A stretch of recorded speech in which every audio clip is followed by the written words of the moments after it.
This boy was humiliated for claiming something no one believed, until a legend showed up with the truth in his hands. Before we dive in, let us know where you're watching from today.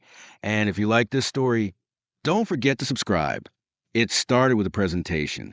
Nothing more than a 7-minute assignment in a quiet classroom.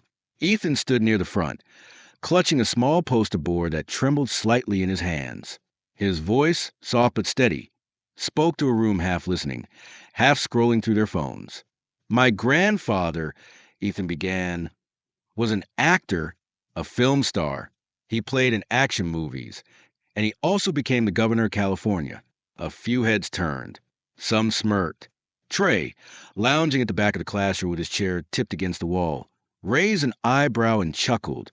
Wait, hold up, he said loud enough for everyone to hear. Your grandpa was what?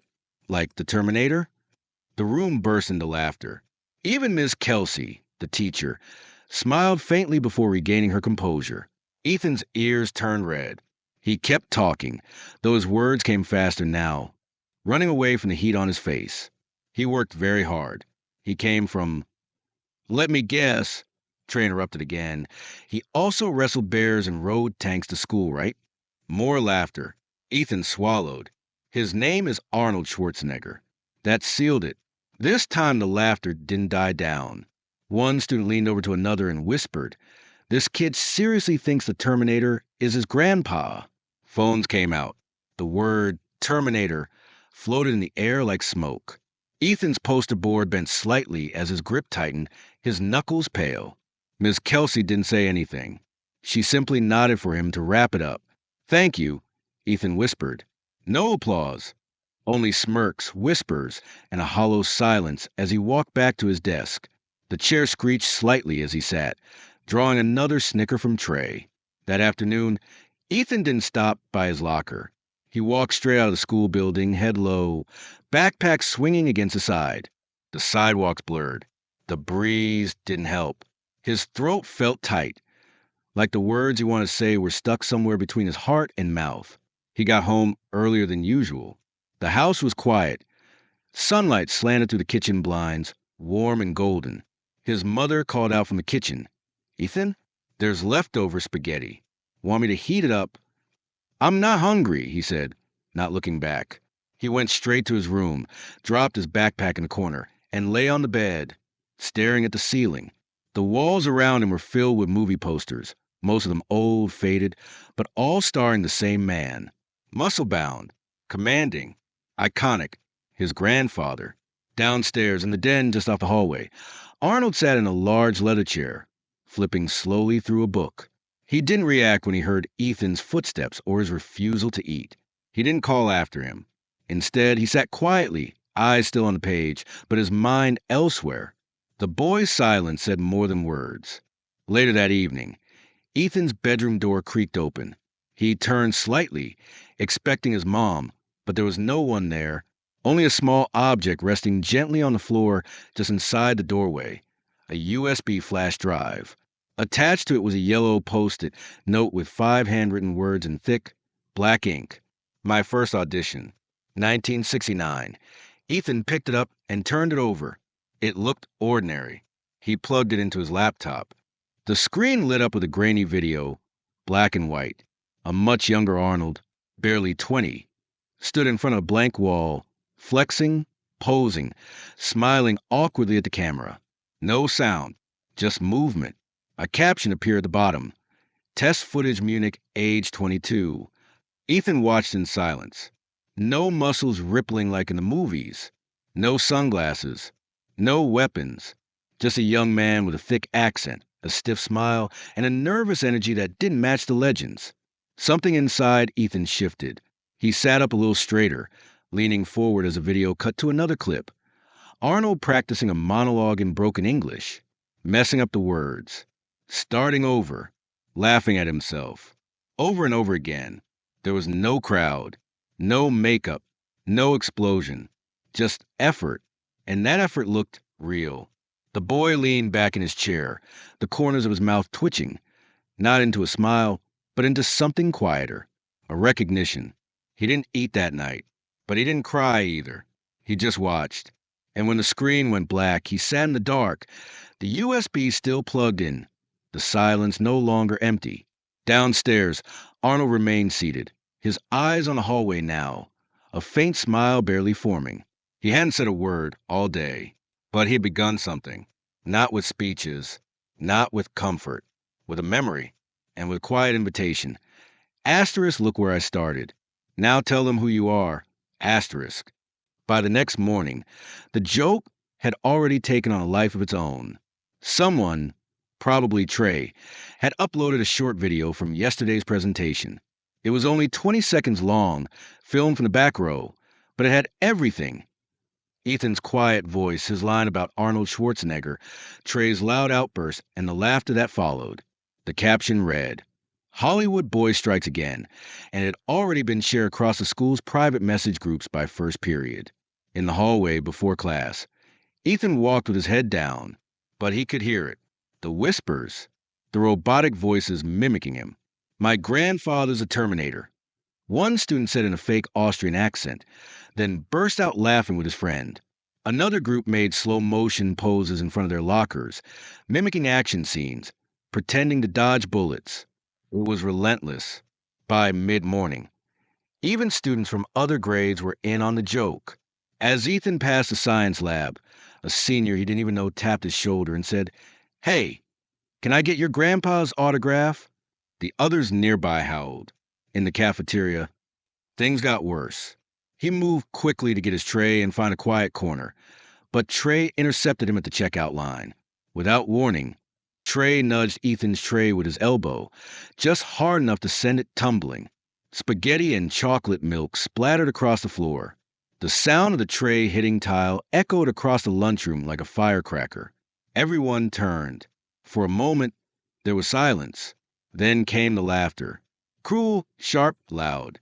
Miss Kelsey, who was walking past with another teacher, paused. Her eyes swept the mess on the floor, then flicked up at Ethan.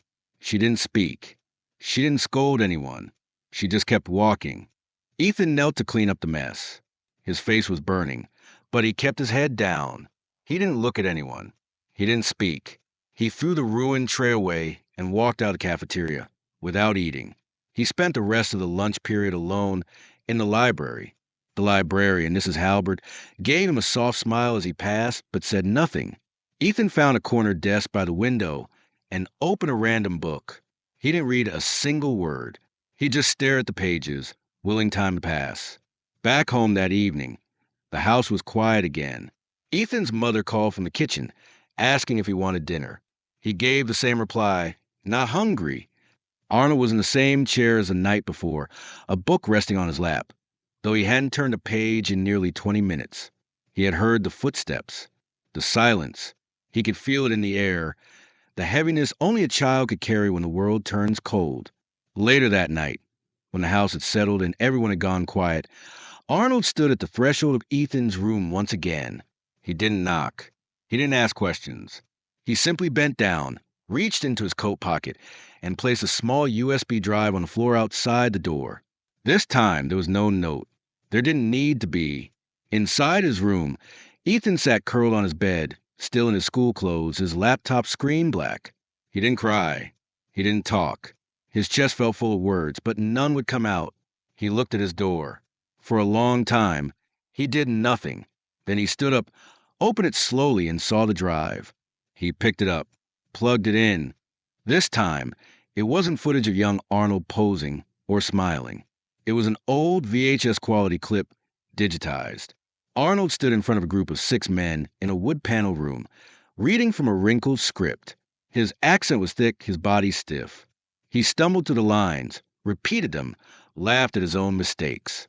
Another clip showed Arnold pacing outside a casting office in the rain. No umbrella, just determination. He looked nervous. Alone, the camera zoomed in, and even on the grainy footage, Ethan could see it. Fear in his grandfather's eyes. Not the fear of danger, but of failure. The video cut to a black screen, then faded into a quote written in white block letters. Asterisk, they laughed at me, too. But I knew who I was becoming. Asterisk, Ethan stared at the words. He didn't smile. He didn't cry. He just sat very still. because for the first time in days, he didn't feel so alone. He closed the laptop gently and placed the drive back on the table. The next morning, he would return to school. But tonight, something had shifted, not in the world, but inside him. And someone, somewhere, knew exactly how to light that fire without saying a word. The next day felt quieter, not because people had forgotten, far from it, but because the joke had matured into something colder. Now, it wasn't laughter that followed Ethan down the halls. It was indifference. Eyes that glanced and looked away. Faces that barely reacted. A silence that said, "You're not worth mocking anymore." Somehow that hurt more. Ethan kept his head down. He moved like a shadow from class to class, drifting past lockers, avoiding eye contact. No one knocked his books out of his hands. No one shouted, "Hollywood boy." They didn't need to. The silence did the job. He stopped checking his phone during breaks, stopped hoping for a message, stopped speaking unless someone forced him to. It was only during fifth period that something strange happened. The intercom buzzed just as Ms. Kelsey was starting a math problem on the board. "Ethan Taylor, please report to the main office." The room fell into a low murmur. Even Miss Kelsey paused, marker still in hand. Ethan hesitated, then slowly stood, grabbing his bag and walking to the door. Trey called out just loud enough for a few to hear. Maybe Hollywood finally called him back. A few quiet chuckles followed, but Ethan didn't flinch. He just kept walking. At the front office, the receptionist looked up with a warm smile and handed him a white envelope. It was thick sealed and addressed simply, "Ethan." No explanation, no instructions. He turned it over in his hands, uncertain. "You can open it," the receptionist said, smiling. Inside was a formal letter with the school's letterhead at the top. It read, "Dear Ethan, asterisk, you are invited to a special event taking place this afternoon at 3:30 p.m. in the school auditorium. Please arrive 5 minutes early and bring no materials. You do not need to prepare anything. You are not being asked to perform. Simply attend. Asterisk, we hope you'll enjoy the surprise." Office of the principal, there was no signature, no details. Just that. Ethan reread it twice, then folded it slowly and tucked it into his backpack. When he returned to class, Trey raised an eyebrow, as if expecting some kind of dramatic announcement. But Ethan said nothing. He simply sat back down and stared at the clock. The rest of the day dragged like wet concrete. By the time the final bell rang, Ethan's thoughts were racing. He had no idea what to expect. Had someone complained? Was this some elaborate prank? Another round of humiliation waiting to happen? He nearly walked past the auditorium doors. For a moment, he considered skipping it entirely and heading straight home. But something about the wording of the letter, "You are not being asked to perform," echoed in his head. It didn't sound like a trap. It sounded careful, like someone knew he wouldn't trust it unless it was phrased just right. He pushed the doors open. Inside, the auditorium was dim, but not empty. Rows of students had already gathered, buzzing with low voices. Some teachers sat near the back, chatting quietly. A large projector screen hung over the stage, currently blank. The curtains were drawn closed. A single spotlight shone faintly from above, creating a soft halo on the center of the wooden floor. Ethan slipped into a seat near the middle. He tried to make himself invisible, but he noticed something immediately. People weren't looking at him. They were looking at the stage. Whispers floated through the air. "Did you hear who's coming?" They said it's someone famous. No way. That can't be true. Trey sat 2 rows ahead, hunched forward, eyes scanning the stage like he expected fireworks. Ethan sat still. He clutched the armrest of his chair. His heart beat louder than the noise around him. He still didn't know what this was.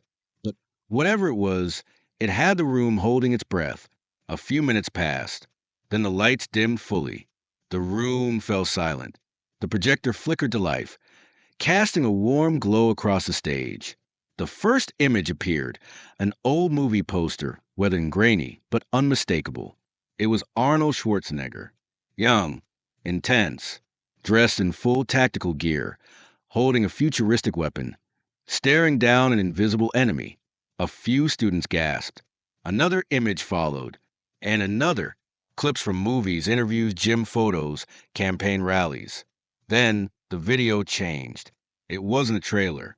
It wasn't a highlight reel. It was a message. A man's voice, deep clear, with a slight Austrian edge, spoke directly into the camera. If you are watching this, I want you to know something. Gasps rippled through the crowd. Because this wasn't just a clip. It was Arnold, speaking now, to them. Ethan sat frozen, staring. He didn't dare blink. The voice continued. They laughed at me. A lot of people did. They said I talked funny. That I'd never make it. That I was too strange, too different, too ambitious. But I never cared about their laughter. The screen went black. Then the curtains began to move. And before anyone could process what was happening, a figure stepped out from behind them. Leather jacket, broad shoulders, gray at the temples, eyes sharp and calm. Arnold Schwarzenegger walked to the center of the stage. The silence was electric. No one moved. No one breathed, except for Ethan, whose world had just changed forever. For a long moment, no one in the auditorium said a word. Arnold stood there at center stage, lit softly from above, arms relaxed at his sides, face unreadable, not smiling, not performing, just present. And somehow, that silence was louder than any applause could have been. Some students leaned forward, as if trying to confirm they weren't imagining it. Others slowly pulled out their phones, not to record, just to capture proof that this was real. Trey sat perfectly still, his usual smirk gone, replaced by something closer to disbelief. Even the teachers in the back row had gone quiet, mouths slightly open, eyes wide. But it was Ethan who couldn't move. His hands were locked to the seat, his breath caught halfway up his chest. His grandfather was standing there, not on a screen, not in a memory, but now, in the same room, in front of everyone who said he was lying. Arnold let the pause hang in the air for another beat. Then he walked slowly toward the microphone. You've probably seen me in movies, he said, voice calm and low. I played machines, soldiers, commandos, heroes, and I'm proud of those roles. A ripple of recognition moved through the students. They'd heard that voice before, on television, in trailers, in memes. But here, without background music or explosions, it sounded different, more human, less myth. But today, he continued, I'm not here as a movie star, or a politician, or someone from a poster. I'm here as a grandfather, and I want to tell you a story I don't usually tell. He took a step closer to the edge of the stage. When I was a teenager, he said, I lived in a very small village in Austria. We had one phone in the whole building. The gym I trained in was made out of broken concrete blocks and rusty weights. People called me crazy. They said my body was too big, my dreams were too American. I had this thick accent, no connections, and absolutely no one believed I could become anything. Arnold paused and looked out at the crowd. And you know what I did? The room was still. I came to America anyway. A few students blinked. Some shifted in their seats, not from boredom, but because something was happening that they hadn't expected. The man in front of them was not telling jokes. He was not quoting catchphrases. He was exposing something they never thought they'd see in him, vulnerability. I was rejected from my first 5 auditions, Arnold said. One director told me, your body is ridiculous. Your accent is ridiculous. Your name is impossible. You'll never act in this town. He let that sit. Another told me, go back to bodybuilding. You'll never be anything more than muscles. There was a pause. Then he smiled faintly. So I stayed. I trained harder. I studied every night. I practiced how to speak.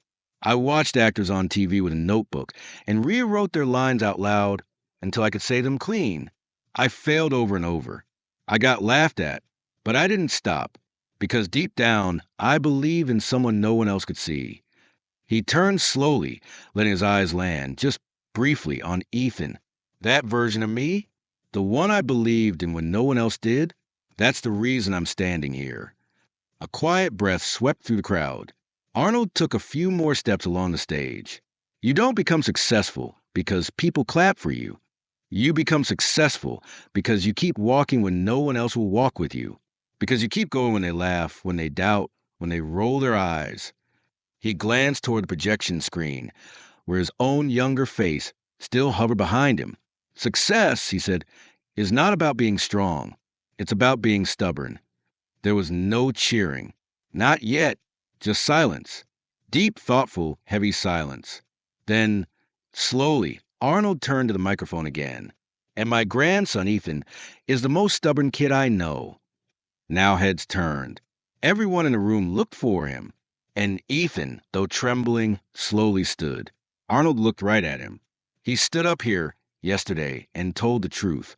He said something that mattered to him. And he was laughed at for it. I've been laughed at, too, many times. But the people who laughed usually forget.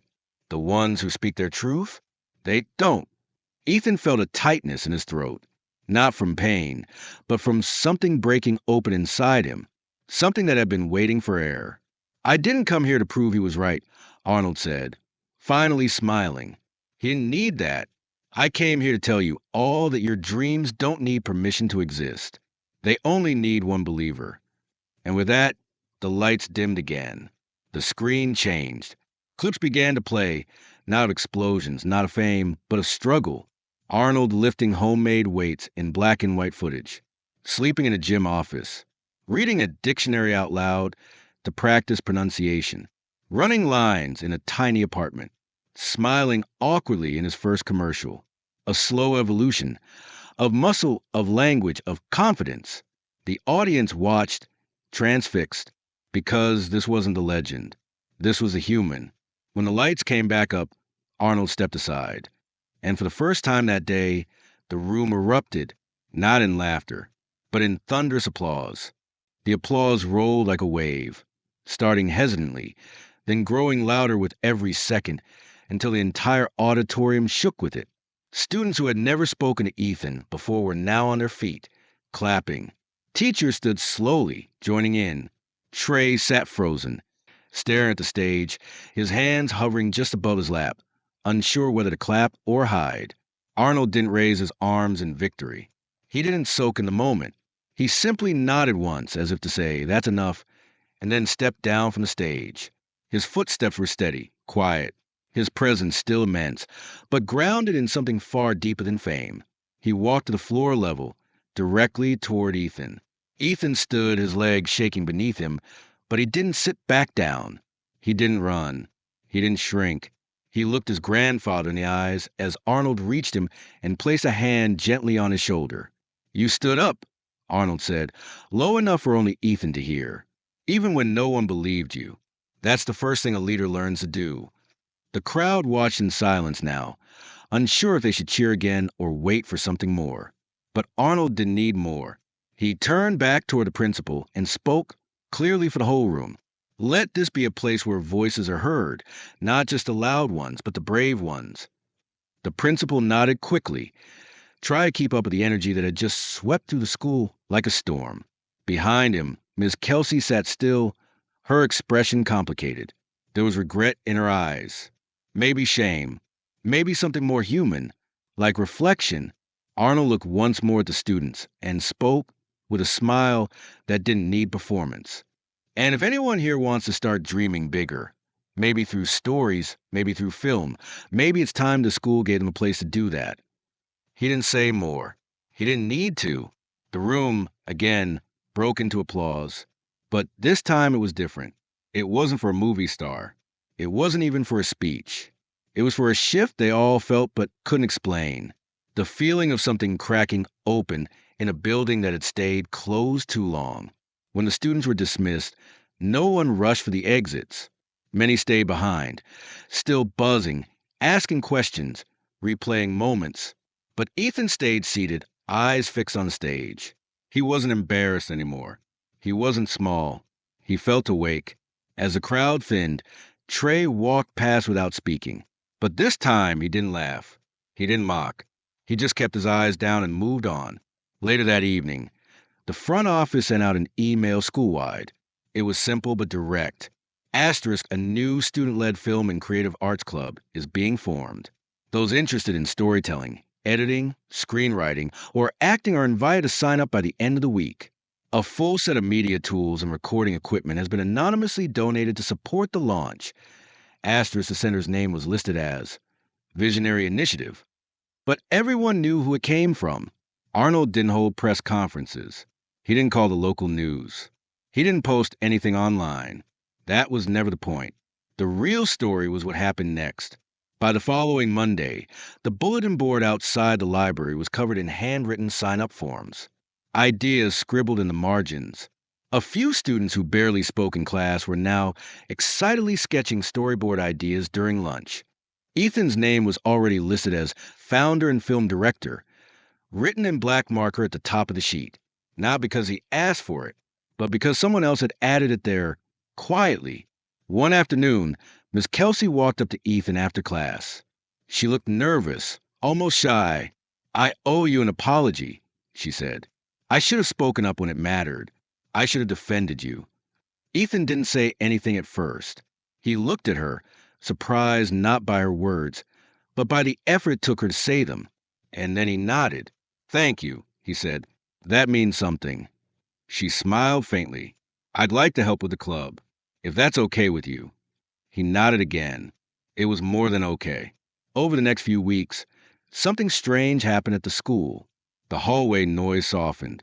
Mocking jokes disappeared. Students started talking about scripts and film angles. Laptops were pulled out at lunch to edit footage.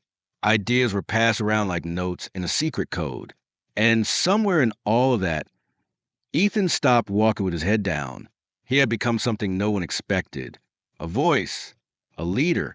And in the quiet moment after school, when the club met in the back of the auditorium, Arnold sometimes sat silently in the shadows, watching, never interfering, just observing the very thing he knew had been inside Ethan all along. It wasn't about movies. It wasn't even about redemption. It was about ownership, about choosing to stand in the truth, even when laughter follows. And that kind of courage, it doesn't fade when the lights go off. It builds, scene by scene. The transformation didn't happen all at once.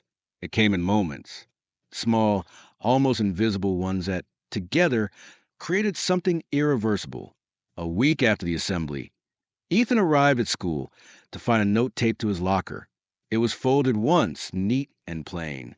He opened it carefully, unsure what to expect. It read, "You made me want to try again. Thanks, Jenna." No signature beyond the name. No explanation. But it was the first real kindness Ethan had seen from a peer in months, and he held on to it like it was made of gold. That same day, during lunch, two eighth graders approached his table.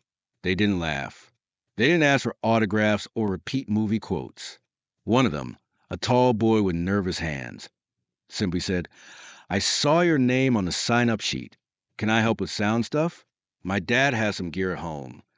Ethan blinked, then nodded. That was how it began. The film club, once just a line on a school-wide email, grew into something no one could ignore. Students started asking to stay after school. They brought cameras, tripods, even costumes. What started as a club turned into a movement. And Ethan, who just weeks earlier had been a walking punchline, was now leading storyboarding sessions on whiteboards in the library conference room. Arnold never claimed credit. He never gave interviews or stepped in to supervise. He watched from afar, always just outside the frame. When a few teachers asked him to guest speak in their classes, he politely declined. "This is Ethan's story now," he told them. But there was one person who hadn't changed. One holdout who lingered on the edges of the shifting tide. Trey. He didn't mock Ethan anymore. He didn't speak to him at all. But every afternoon, he passed by the auditorium where the film club was meeting. He never looked inside, just walked a little slower than usual, like someone unsure whether they belonged. One Thursday, as students gathered in the auditorium for their second project meeting, Ethan noticed Trey near the hallway exit. Their eyes met for just a second before Trey turned and walked away. But something in that glance stayed with Ethan. Later that night, Ethan mentioned it while drying dishes beside his mom. "He keeps hovering near the door," Ethan said, like he wants to say something but doesn't know how. His mom wiped the glass and gave him a look. Sometimes people carry shame like a backpack. Heavy, but they still want to come inside. Just don't know how to put it down. The next day, Ethan did something he hadn't planned. As he passed Trey in the hallway, he stopped. He didn't challenge him, didn't lecture, just said, "If you're ever interested in joining us, you'd be good at editing. That timing thing, you've got it." Trey didn't respond. Not immediately, but his face changed. Just a flicker, a break in the armor. The following Monday, a new name appeared on the club's sign-up sheet. Trey Halpern. He showed up late, didn't say much, and sat near the back, but he watched everything, took notes.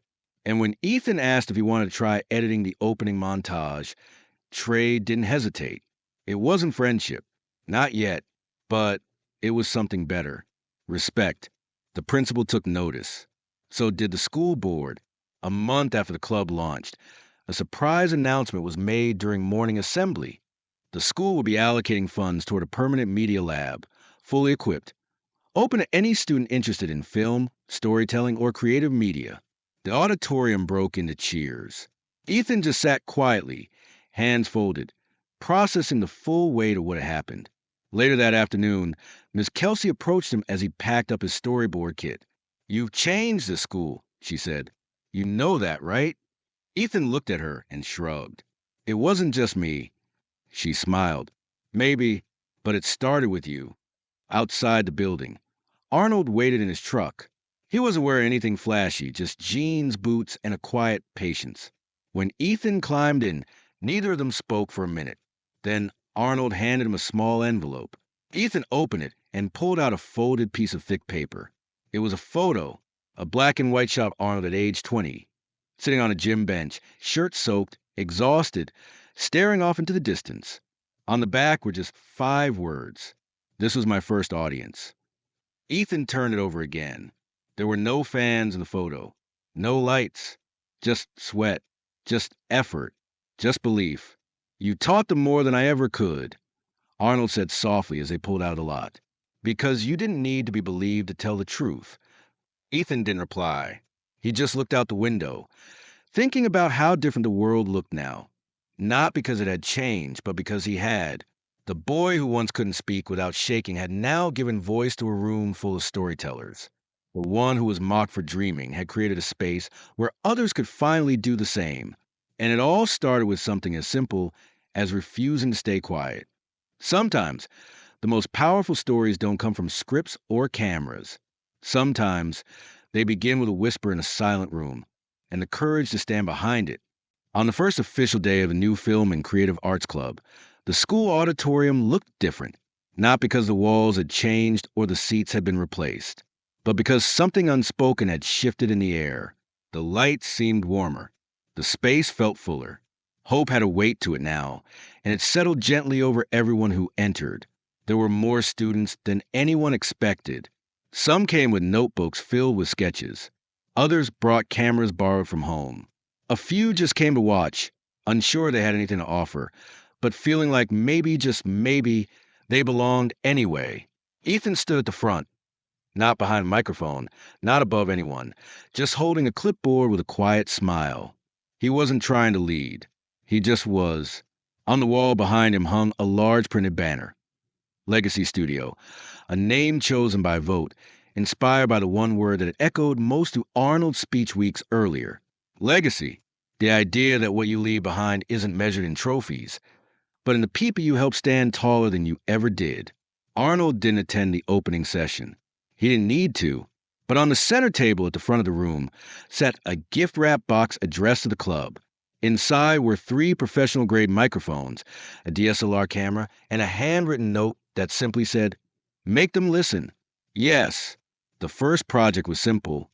Each student would tell a story, not one they made up, but one they lived, a memory, a moment of fear, a time they almost gave up. The rules were clear: no jokes, no roles, no characters, just truth. Some wrote scripts, others recorded voiceovers. One girl simply stared into the camera and cried for 30 seconds before whispering, "I'm still here." It was enough. It was more than enough.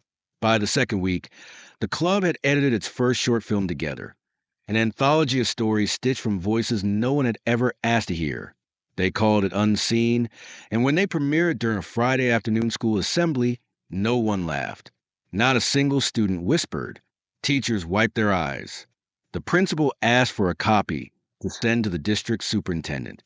And afterward, when the credits rolled, the screen froze on one final still image, a photograph of Ethan and Arnold standing on the school steps, both holding an old clapperboard. The caption underneath read, "Truth doesn't need applause, just a place to be heard." Miss Kelsey, seated near the back, stood and clapped first. Then the rest followed. Later that day, Trey found Ethan alone in the media lab, checking audio files. He didn't say anything at first. He just watched him work. Then finally, he spoke. "Your grandpa," he said slowly. "He's not who I thought he was." Ethan turned to look at him. "He never was." There was a pause. "I used to think people like you had it easy," Trey added. "Famous family, cameras, big names. But I get it now." Ethan didn't respond with words. He just nodded and went back to adjusting the volume on the timeline. Trey hesitated, then picked up a pair of headphones and joined him. That evening, Arnold stopped by the school, not for a meeting, not for a speech, just to drop off a box of old screenwriting books. Ethan wasn't there, but the custodian let him in. Before he left, Arnold walked into the now empty auditorium, stood under the lights, and looked around. He didn't speak, just stood quietly in the center of a room that now carried echoes of something he'd spent a lifetime trying to teach. Courage was never about standing alone. It was about standing long enough that someone else finds the strength to join you. The next morning, a new student walked into the club with a letter from her parents. She was shy, barely spoke above a whisper. She didn't know anyone, but she had seen the film, and she said it made her feel like she didn't have to wait for permission anymore. Ethan welcomed her in and handed her a clipboard. "You don't have to speak," he told her. "You just have to be ready when the moment finds you." And slowly, day by day, moment by moment, the auditorium became something else. It became a space where truths were louder than rumors, where laughter came from joy, not mockery, where stories were currency and every voice had value. Months later, as the year came to a close, the school hosted its first ever student film festival. Families came. Community members donated popcorn and folding chairs. Teachers dressed up like they were attending a Hollywood premiere. Ethan stood backstage, looking out at the packed crowd. His hands didn't shake anymore. His voice didn't tremble. When someone called out, "Are you ready?" he smiled. "I've been ready." The lights dimmed. The screen lit up. And for the first time in the school's history, the stories told on that stage didn't belong to characters. They belonged to the students, to the quiet ones, the mocked ones, the dreamers. And at the end of the night, when the last film faded to black and the crowd rose to their feet, Arnold stood silently at the back of the room, arms crossed, watching. He didn't wave. He didn't step forward. He just nodded once. Because some victories don't need a spotlight. They only need a legacy. And Ethan had just begun his.